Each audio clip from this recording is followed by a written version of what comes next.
Key 1 at Stoic, the question I hear most often is, how do you read so much? But what people are really asking is, how can I read more? It's not just about the act of reading. It's about how to make it a part of your life. The Stoics were all avid readers. It's deeply ingrained in their philosophy. Take Marcus Aurelius, for example. He was introduced to Epictetus' teachings through his tutor, Rusticus, and it was through books that he truly grasped the deeper meaning of life. Similarly, Seneca found solace and strength in reading during his time in exile, far away from home. Books weren't just pastimes for them, they were vital lifelines. If you look at my own journey, none of what I've achieved, writing 10 books on Stoicism, speaking to groups as diverse as NBA teams and Special Forces units, would have been possible without the books I've read. The first time I encountered Marcus Aurelius' meditations at the age of 19, it reshaped my perspective on life in a way only a truly transformative book can. That's why I'm eager to share some of the best strategies I've learned over the years to help you make reading not just a hobby, but a tool for personal growth and success. One of the key principles I've learned is a lesson from Epictetus. You can't learn that which you think you already know. The real value in reading lies in challenging your existing beliefs and expanding your horizons. The best books are often those that force you to confront ideas that don't align with your own. As physicist John Wheeler said, as our island of knowledge grows, so does the shore of our ignorance. There's always something new to learn. No matter how many books you've read on a subject, there are always unexpected insights waiting to be discovered. So read broadly, read deeply, but above all, stay humble. Recognize that no matter how much you know, there's always more to uncover. One of the most impactful lessons I received about reading came from George Raving, a legendary basketball coach and civil rights pioneer. He shared a story from his grandmother. One day she asked him, why did the slave masters hide money in books? When George didn't know the answer, she explained, because they knew the slaves would never read them. She was showing him that books are powerful. The knowledge contained in them can be life-changing, and that's why it was kept hidden from those who weren't allowed to read. From this conversation, George learned that reading is not only valuable, it's a moral duty. Throughout history, people have fought and died for access to knowledge, and we now live in a time when books are readily available to us. To ignore that access is not only foolish, it's disrespectful to those who fought for it. Frederick Douglass risked his life to learn to read, recognizing that knowledge was not just power, it was freedom. I see reading as a way to honor that struggle, a way to acknowledge the sacrifices that have made it possible for us to have easy access to books. Reading is an investment. Warren Buffett once said that the best investment he ever made was purchasing a copy of The Intelligent Investor by Benjamin Graham at age 19. That $2 paperback helped him build a fortune worth over $100 billion. I can relate. The $8 I spent on meditations in 2006 has paid me back many times over. Without that book, I wouldn't be where I am today. Great readers understand the value of books and invest in them. They don't wait for a cheaper edition or settle for secondhand copies. They recognize that the knowledge inside those pages is more valuable than any price. A great book is an investment in your future, just like Buffett's purchase of The Intelligent Investor. Marcus Aurelius himself understood this. In Meditations, he writes that just as reading and writing require mastery, so does life. To be a great reader, you need guidance, someone to help shape your reading habits and point you to the right books. For Eisenhower, that mentor was Fox Connor, who created a reading list that influenced Eisenhower's life and career. Marcus Aurelius had his own mentor in Rusticus, who introduced him to Epictetus' work. These mentors didn't just teach them to read, they taught them how to apply what they read to their lives. So, who is leading you in your reading journey? Who is helping you discover new ideas and challenge your thinking? If you don't have someone in that role, seek them out. The Stoics also emphasize the importance of reading opposing viewpoints. Seneca, in particular, encouraged us to read as if we were spies in enemy territory. He often quoted the work of Epicurus, a philosopher whose views were the opposite of Stoicism. Seneca didn't shy away from reading ideas he disagreed with. He engaged with them to sharpen his own understanding. In today's world, we often avoid books or ideas that challenge our beliefs. But Seneca reminds us that the purpose of reading isn't to reaffirm what we already know. It's to learn, grow, and see the world from new perspectives. It's easy to get distracted by superficial details in a book, but Seneca warns us not to fall into that trap. The true purpose of reading is not to memorize facts or gather trivia. It's to extract the lessons that can improve our lives. Ask yourself, what can I apply from this book? How does this idea connect to my real life? That's the true essence of reading, to learn and apply what you've learned in a meaningful way. So, as you read, always ask, what is the lesson here? How can I use this to improve my life? Whether you're reading ancient texts or contemporary works, the goal should always be the same: to grow, to learn, and to live the lessons you've discovered. Key 1. Stoic 2. Many people are consumed with a thirst for knowledge that doesn't serve them. It's the pursuit of information for the sake of it. Often shallow, irrelevant, or unnecessary. But what truly matters is not the mere act of reading, but what you're reading. Ask yourself, are the books you're diving into improving you as a person? Are they shaping you to be a better individual, a better citizen, a better parent, a better partner? This is what Epictetus meant when he said, "It's not that you read, it's what you read." Of course, there's room for enjoyable reads, books that entertain and delight. But the heart of your reading habits should be the desire to evolve. The Stoics were masters of this. They didn't just read for the sake of filling their minds with knowledge. They read to apply wisdom to their daily lives. They understood that history and philosophy were rich with lessons that could help them live better. The key takeaway here is that without purpose in your reading, you're missing out on what matters most. It's easy to feel like just because you can read, you're well informed. But General Mattis brings up a crucial point about functional illiteracy. If you haven't read widely, you are, in essence, cutting yourself off from the wealth of knowledge others have spent centuries accumulating. If you're not learning from the insights of the past, you're wasting time learning through your own painful experiences when you could be drawing on the wisdom of those who've gone before you. This is why the Stoics read broadly. They weren't trying to be erudite for the sake of it. They were seeking to better themselves in a world that is complex, unpredictable, and full of suffering. The risk of not reading deeply enough is profound.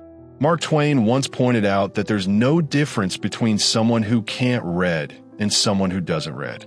Both are illiterate in different ways. When we limit our reading to surface-level material, we restrict our understanding of the human experience. The goal is to have a broad understanding of history, philosophy, human nature, and the world so that you can navigate life with wisdom and resilience. This is why I don't just read books. I engage with them. I mark them up. I write in the margins. I make them part of my daily journey.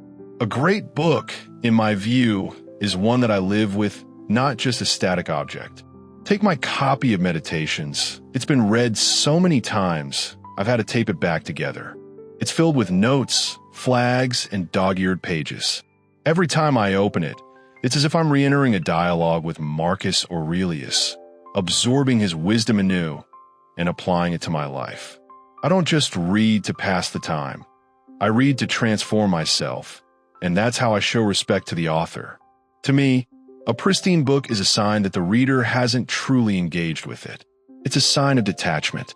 But the books we truly value are those we live with, those we wear out, those we carry with us through the trials and challenges of life. However, there's also a trap in too much reading.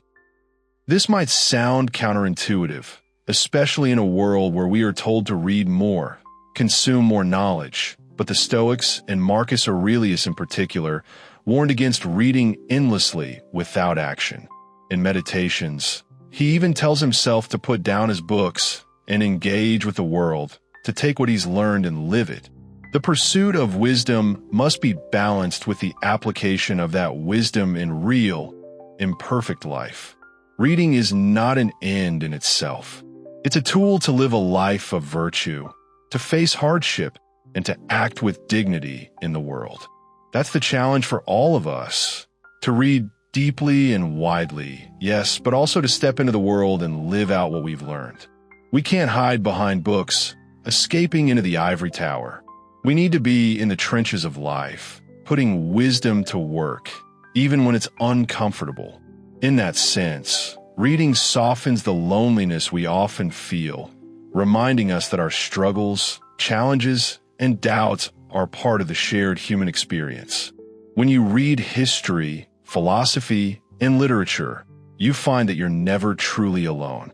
Authors like Marcus Aurelius, who wrote during the Antonine Plague, were living through their own form of isolation and difficulty. But through their writings, they show us that our pain is not unique.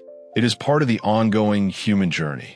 Ultimately, reading enriches our lives by connecting us to others and to the wisdom of the ages. It brings us into the company of those who have struggled before us, offering insights into their experiences that help us make sense of our own. So don't just read. Read with intention. Read to understand deeply, and then take that understanding into the world. Read to change your life and the lives of those around you. Reading is not a passive activity. It's a dynamic, transformative process. Key 1. Stoic reading isn't just a pastime. It's a practice that can transform your mind and shape your life. Imagine waking up in the morning and dedicating just a few moments to absorb powerful wisdom that stood the test of time. That's the power of reading. William Osler, the founder of Johns Hopkins Medical School, recognized the value of reading deeply. He encouraged his students to immerse themselves in works by Stoics, Montaigne, and even Shakespeare, particularly before bed. By slowing down your day and engaging with profound ideas, you unlock the calming, reflective power of reading. But reading isn't just about flipping pages. It's about creating a routine that works for you. Find moments in your day, whether it's during meals, early mornings, or before bed, to immerse yourself in literature. For me, reading isn't just a hobby, it's a discipline. Every lunch, I make time to read while I eat. Over the years, this habit has become second nature, and it allows me to keep learning without forcing extra time into an already busy day. My personal copy of beloved book is stained with memories, but it's a reminder that even the smallest of moments can lead to profound growth. The key is consistency. Find your rhythm and stick with it. You don't need to set strict schedules, but you do need to make it a part of your daily life. Whether it's reading a page every day or dedicating time to dive deep into a particular subject, this small but consistent effort can have a massive impact. Think about it. What if you spent a whole year with just one book or one subject, reflecting on its insights each day? It's a strategy that cultivates long-term growth. Reading isn't just about absorbing information. It's about internalizing and organizing that knowledge. Marcus Aurelius' Meditations, for example, is a collection of fragments, wisdom from many sources carefully organized by the emperor himself. It's not just about reading those fragments. It's about how you organize and apply them to your own life. That's why I keep a commonplace book, a personal collection of insights from the many books I read. Every note I take adds to a treasure trove of wisdom I can return to at any time. The goal is not just to read, but to digest, reflect, and incorporate that wisdom into your daily life. You can't just consume information passively. To truly understand it, you need to engage with it, work with it. This is a practice I try to cultivate consistently. As a Stoic, I believe that reflecting on the past can help you better understand the present. The struggles and triumphs of the Stoics, the lessons from ancient Rome, and the insights of philosophers who lived centuries ago have profound relevance today. Just think, reading about the political ambitions of figures like Caesar or examining historical events like the Catalan conspiracy gives you a deeper understanding of current political dynamics. It's an invaluable perspective in today's world. Stoicism also teaches us to embrace challenges, just as Marcus Aurelius did during the Antonine Plague. His meditations reflect not just on the physical suffering of the plague, but on the emotional and moral struggles it sparked. Today, we can draw lessons from his words to navigate our own crises, whether they're pandemics, political unrest, or personal hardship. To truly grasp the power of reading, it's not enough to skim or casually browse through a book. Great readers don't just read, they dive deep. They quit books that don't offer value. They embrace the difficult texts, and they return to books again and again. Just as I return to works like Seneca's writings, I find new insights every time. It's like revisiting an old friend. You notice things you missed, you see things from a new perspective, and you grow from the experience. But there's also an art to knowing when to put a book down. Reading shouldn't be about pushing through dense, uninteresting material just for the sake of completion. Great readers are discerning. They know when a book isn't worth their time. And when you find something that resonates with you, don't just read it once. Reread it. You'll be surprised at how much more you can take from a book the second or third time around. That's the beauty of continuous learning. It never stops. Finally, books are one of the best investments you can make in your life. A single $15 book can change your entire outlook. I've found that the books that stay with me the longest aren't always the latest bestsellers. They're the ones that offer timeless wisdom and insights that keep giving back. If you're looking for recommendations on books that could profoundly impact your life, I send out a monthly email with just a few handpicked suggestions. It's one way to curate the best of what's out there and help you grow every day. In the end, reading isn't just about filling your mind with information. It's about filling your life with wisdom, reflection, and the ability to act thoughtfully and deliberately in the world. Take the time to read, reflect, and, most importantly, apply what you've learned.